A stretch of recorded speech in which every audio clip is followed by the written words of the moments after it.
Matthew 13. إصحاح 13. That same day Jesus went out of the house and sat beside the sea.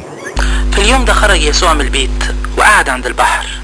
And great crowds gathered about him so that he got into a boat and sat down. فاتجمعت عنده زحمة كتيرة لدرجة انه دخل السفينة وقعد. And the whole crowd stood on the beach. والزحمة كلها واقفة على الشط. And he told them many things in parables, saying, فكلمهم كتير بأمثال وقال: A sower went out to sow. أهو الزارع خرج عشان يزرع. And as he sowed, some seeds fell along the path. وهو عمال يزرع وقع شوية بذر على الطريق. And the birds came and devoured them. فجت الطيور وكلته. Other seeds fell on rocky ground, وقع غيره على الأماكن المتحجرة. where they did not have much soil. في المكان اللي ما كانش فيه تربة كتيرة. And immediately they sprang up, since they had no depth of soil. فنبت في الحال عشان ما كانش له عمق في الأرض. But when the sun rose, they were scorched. ولكن لما طلعت الشمس اتحرق. And since they had no root, they withered away.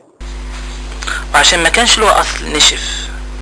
Other seeds fell among thorns, وقع غيره على الشوك. and the thorns grew up and choked them. فطلع الشوك وخنقه.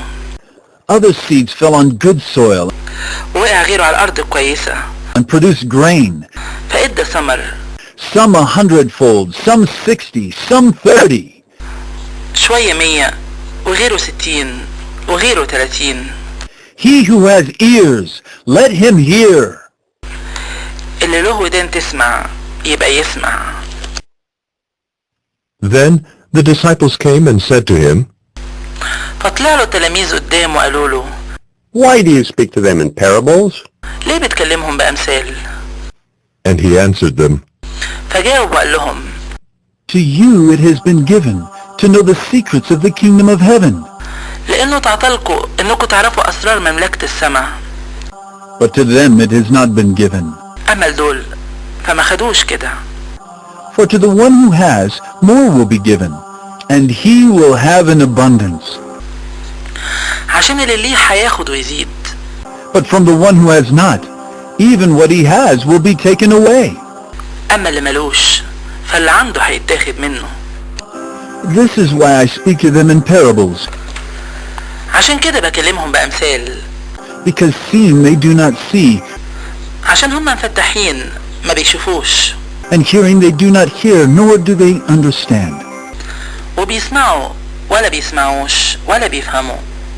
Indeed, in their case the prophecy of Isaiah is fulfilled that says, لأن نبوة أشعياء كملت فيهم لما قال: You will indeed hear but never understand, تسمعوا سمع وما تفهموش. and you will indeed see but never perceive. ومفتحين تبصوا ولا تشوفوش. For this people's heart has grown dull, لأن قلب الشعب ده تخن. and with their ears they can barely hear, ودانهم سمعها تقل. and their eyes they have closed, lest they should see with their eyes, وغمضوا عينيهم عشان ما يشوفوش بعينيهم. and hear with their ears, ويسمعوا بودانهم. and understand with their heart and turn, and I would heal them. ويفهموا بقلوبهم ويرجعوا فأشفيهم. But blessed are your eyes, for they see, ولكن يا بخت عينيكوا لأنها بتشوف. and your ears, for they hear. ودانكوا لأنها بتسمع. For truly I say to you, many prophets and righteous people long to see what you see, and did not see it. لأني الحق بقول لكم إن أنبياء وناس صالحين كتار اتمنوا إنهم يشوفوا اللي انتوا بتشوفوه وما شافوش. And to hear what you hear, and did not hear it. وإنهم يسمعوا اللي انتوا بتسمعوه ولا سمعوش. Hear then the parable of the sower. فاسمعوا انتوا مثل الزارع. When anyone hears the word of the kingdom and does not understand it, كل اللي يسمع كلمة المملكة ولا يفهمش. the evil one comes and snatches away what has been sown in his heart. يوم يجي الشرير ويخطف اللي اتزرع في قلبه. This is what was sown along the path. هو ده المزروع على الطريق. As for what was sown on rocky ground, والمزروع على الأماكن المتحجرة. This is the one who hears the word and immediately receives it with joy. هو اللي يسمع الكلمة وفي الحال يقبلها بفرح. Yet he has no root in himself, ولكن ملوش أصل في نفسه. but endures for a while. لكنه لشوية وقت.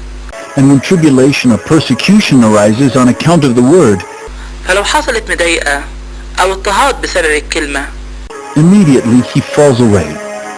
يقوم على طول يتشنكل. As for what was sown among thorns, واللي مزروع بين الشوك this is the one who hears the word, هو اللي يسمع الكلمة. but the cares of the world and the deceitfulness of riches choke the word, and it proves unfruitful. وهم الدنيا دي وغرور الغنى يخنقوا الكلمة فتبقى من غير ثمر. As for what was sown on good soil, وأما اللي مزروع على الأرض كويسة this is the one who hears the word and understands it. فهو اللي يسمع الكلمة ويفهم. He indeed bears fruit and yields in one case 100-fold, وهو اللي يجي بثمر فيعمل شوية 100 in another 60, and in another 30. وغيره 60 وغيره 30. He put another parable before them, saying, قدم لهم مثل تاني وقال The kingdom of heaven may be compared to a man who sowed good seed in his field. تشبه مملكة السنة إنسان زرع كويس في غيطه. But while his men were sleeping, his enemy came وفين والناس نايمين جه عدوه and sowed weeds among the wheat and went away. وزرع عشب سام في وسط القمح ومشي. So when the plants came up and bore grain, فلما طلع النبات وعمل ثمر then the weeds appeared also. وقتها ظهر العشب السام كمان. And the servants of the master of the house came and said to him, فجاء عبيد رب البيت وقالوا له Master, did you not sow good seed in your field? يا سيد مش زرعت في غيطك زرع كويس؟ How then does it have weeds? أمال منين جاله العشب السام؟ He said to them, An enemy has done this. فقال لهم إنسان عدو عمل كده. So the servant said to him, Then do you want us to go and gather them? فقال له العبيد تحب نروح ونجمعه؟ But he said, No, فقال لا lest in gathering the weeds you root up the wheat along with them. عشان ما تقلعوش القمح مع العشب السام وانتوا بتجمعوه. Let both grow together until the harvest. خلوهم يكبروا مع بعض لحد الحصاد. And at harvest time I will tell the reapers, وفي وقت الحصاد أقول اللي بيحصدوا Gather the weeds first, اجمعوا الأول العشب السام and bind them in bundles to be burned. وحزموه حزم عشان يتحرق. But gather the wheat into my barn. وأما القمح فاجمعوه للمخزن بتاعي.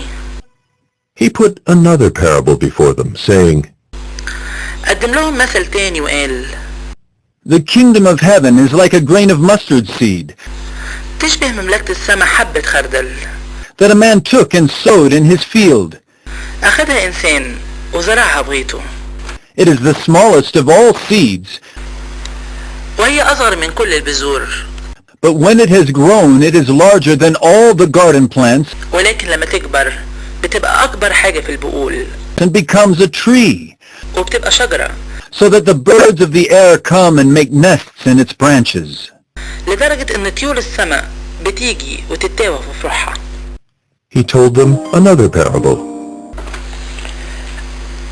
قال لهم مثل تاني The kingdom of heaven is like leaven تشبه مملكة السماء خميرة that a woman took and hid in 3 measures of flour خدتها ست وخبتها في 3 مقادير كبيرة من الدقيق till it was all leavened. لحد ما كله اتخمر. All these things Jesus said to the crowds in parables. ده كله كلم بيه يسوع الشعب بأمثال. Indeed, he said nothing to them without a parable. ومن غير مثل ما كانش بيكلمهم.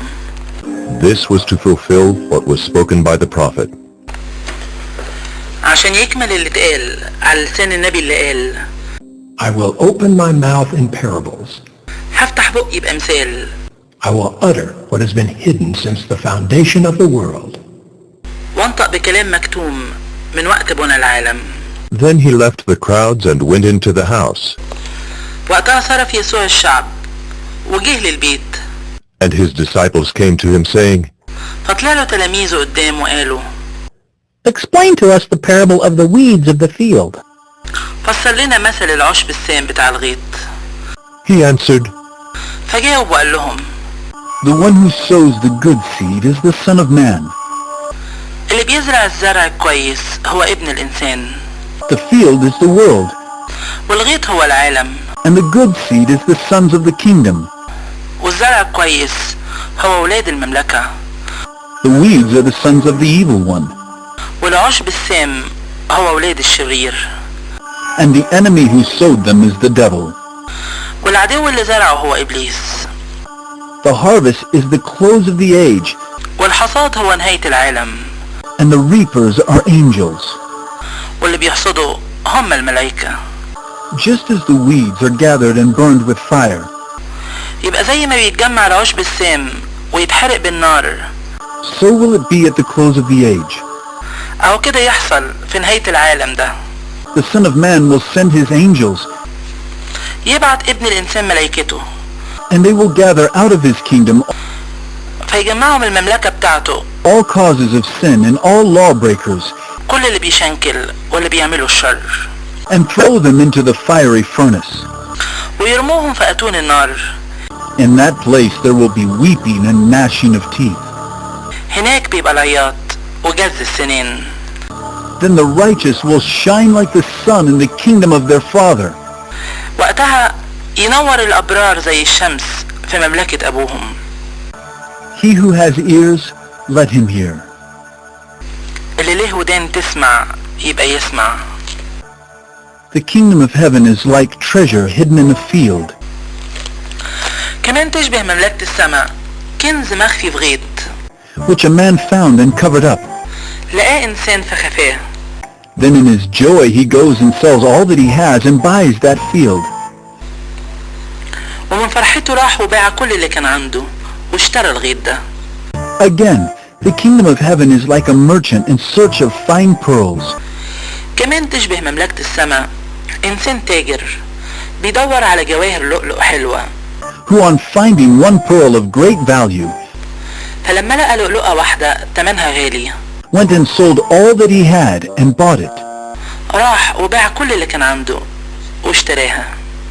Again, the kingdom of heaven is like a net that was thrown into the sea and كمان تشبه مملكة السماء شبكة مرمية في البحر gathered fish of every kind. وشايلة من كل نوع. When it was full, men drew it ashore and sat down and sorted the good into containers. فلما اتملت طلعوها على الشط وقعدوا وجمعوا اللي كويس في سلال. But threw away the bad. أما اللي وحش فرموه برا. So it will be at the close of the age. أو كده يحصل في نهاية العالم. The angels will come out and separate the evil from the righteous. يخرج الملائكة ويفرزوا الأشرار من بين الصالحين. And throw them into the fiery furnace.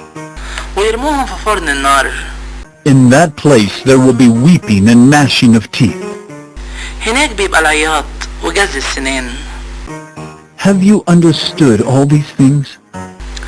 قال لهم يسوع فهمتوا بقى ده كله؟ They said to him, Yes. فقالوا أيوة يا سيد. and he said to them, Therefore, every scribe who has been trained for the kingdom of heaven فقال لهم عشان كده كل كاتب متعلم في مملكة السماء is like a master of a house يشبه راجل رب بيت who brings out of his treasure what is new and what is old. بيخرج من كنزه اللي جديد واللي قديم. And when Jesus had finished these parables, he went away from there. ولما كمل يسوع الأمثال دي اتحرك من هناك. And coming to his hometown, he taught them in their synagogue. So, ولما جه لبلده كان بيعلمهم في المجمع بتاعهم. but they were astonished and said, لحد ما انذهلوا وقالوا Where did this man get this wisdom and these mighty works? منين لده كل الحكمة والمعجزات؟ Is not this the carpenter's son? مش ده ابن النجار؟ Is not his mother called Mary? مش أمه اسمها مريم؟ And are not his brothers James and Joseph and Simon and Judas? واخواته يعقوب ويوسي وسمعان ويهوذا؟ And are not all his sisters with us? ولا مش اخواته كلهم عندنا؟ Where then did this man get all these things? امال منين لده كله؟ And they took offense at him. فكانوا بيتشنكلوا فيه. But Jesus said to them, اما يسوع فقال لهم: A prophet is not without honor, مفيش نبي من غير كرامة except in his hometown and in his own household. غير في بلده وفي بيته. and he did not do many mighty works there وما عملش هناك معجزات كتيرة because of their unbelief. بسبب ان ما عندهمش ايمان.